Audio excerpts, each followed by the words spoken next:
जय हिंद दोस्तों। आज हम लोग कंपैरिजन करेंगे सुखोई 57 एंड F-35 एयरक्राफ्ट के बारे में और हम जानेंगे कि भारत के लिए सबसे बेस्ट डील किस देश के साथ होगी एंड कौन सा एयरक्राफ्ट हमें सूट करेगा। और हम जानेंगे कि इंडिया क्यों किसी दूसरे देश से परचेज कर रहा है अपने फाइटर एयरक्राफ्ट। तो चलिए लेट्स स्टार्ट द सेशन। तो AMCA जैसा कि आप सभी को पता है कि इंडिया का एमका प्रोजेक्ट है जो कि एक 5th जनरेशन स्टेल्थ फाइटर है। एमका की फुल फॉर्म है एडवांस मीडियम कॉम्बैट एयरक्राफ्ट, जो दुनिया का बेस्ट जेट्स को टक्कर देने वाला है। लेकिन ये प्रोजेक्ट इतना डीले क्यों हो रहा है, चलिए समझते हैं। एमका इंडिया का पहला पूरा अपना बनाया गया stealth multi role fighter aircraft होगा। ये पुराने जेट्स को रिप्लेस करेगा, जैसे कि मिग 21 जैगवार को रिप्लेस करेगा, राफाल और सुखोई 30 के साथ फ्लाई करेगा और एनिमी रडार को डोज करके डीप स्ट्राइक करेगा। और आज के टाइम में जैसे कि आप सभी को पता है कि हमें एमका की ज़रूरत क्यों है। आज के टाइम में चाइना और पाकिस्तान अपने एडवांस फाइटर पे काम कर रहे हैं। जैसे कि पाकिस्तान तो ऑलरेडी चाइना से ही इंपोर्ट करेगा, जैसे J-20 हो गया। चाइना बहुत ज़ोरों शोरों से एडवांस फाइटर पे काम कर रहा है और ये दोनों कंट्रीज़ हमारी एनिमी टाइप कंट्रीज़ हैं। एंड फ्यूचर में वॉर्स में स्टेल्थ और मॉडर्न सेंसर होना बहुत ज़रूरी है और एम का इंडिया को वो एज दे सकता है।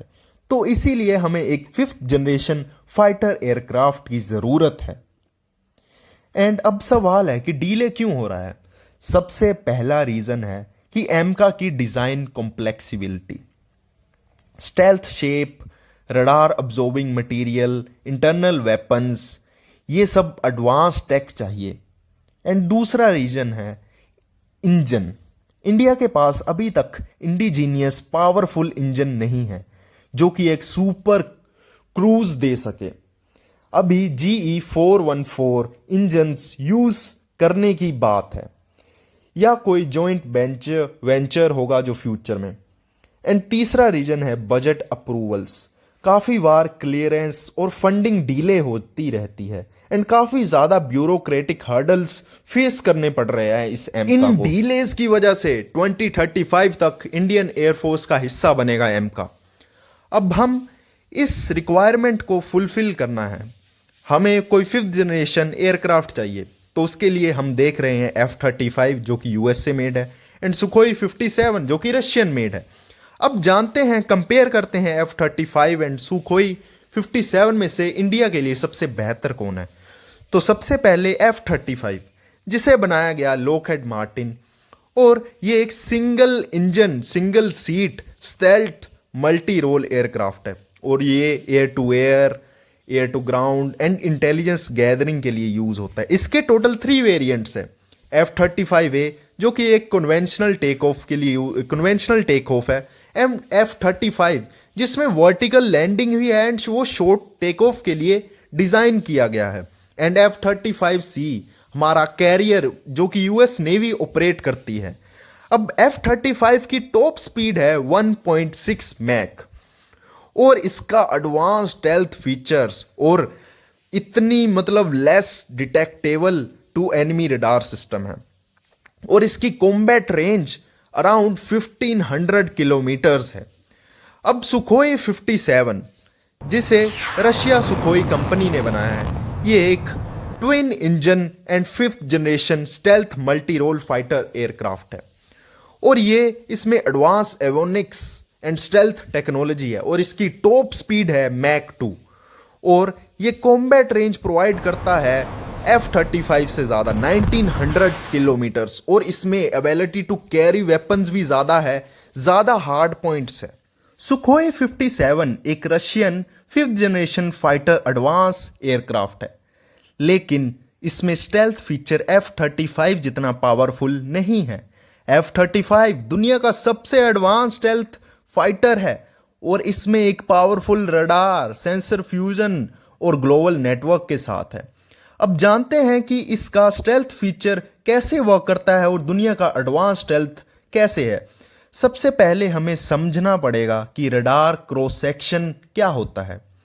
जब भी किसी भी ऑब्जेक्ट पे रडार की वेव्स गिरती है, वो वेव्स रिफ्लेक्ट होती है और रडार को वापस मिलती है। आरसीएस एक मेजर है कितना एरिया रडार को दिख रहा है। जैसे अगर एक बड़ा प्लेन है, उसका आरसीएस ज़्यादा से ज़्यादा डिटेक्ट होगा एंड ईजिली डिटेक्ट होगा, लेकिन F-35 जैसे स्टेल्थ जेट का आरसीएस बहुत ही छोटा होता है। एक गोल्फ बॉल के बराबर इसका आरसीएस है। इसका मतलब रडार को पता भी नहीं चलता है कि कोई फाइटर एयरक्राफ्ट आ रहा है। अब सवाल आता है कि F-35 इतना छुपा हुआ कैसे रहता है? इसमें मेन प्रिंसिपल स्टेल्थ डिजाइन का है क्या? इसमें दो मेन चीजें होती है। पहला इसकी शेपिंग और दूसरा इसका स्पेशल कोटिंग मटेरियल। इस जेट का पूरा डिजाइन ऐसे बनाया गया है कि रडार वेव सीधा वापस नहीं जाती। सारे एजेस स्मूथ और एंगल्ड होते हैं ताकि रडार वेव्स इधर उधर बाउंस हो जाए और रडार को सिग्नल ना मिले। और इसमें होता है रडार ऑब्जर्वेंट मटेरियल।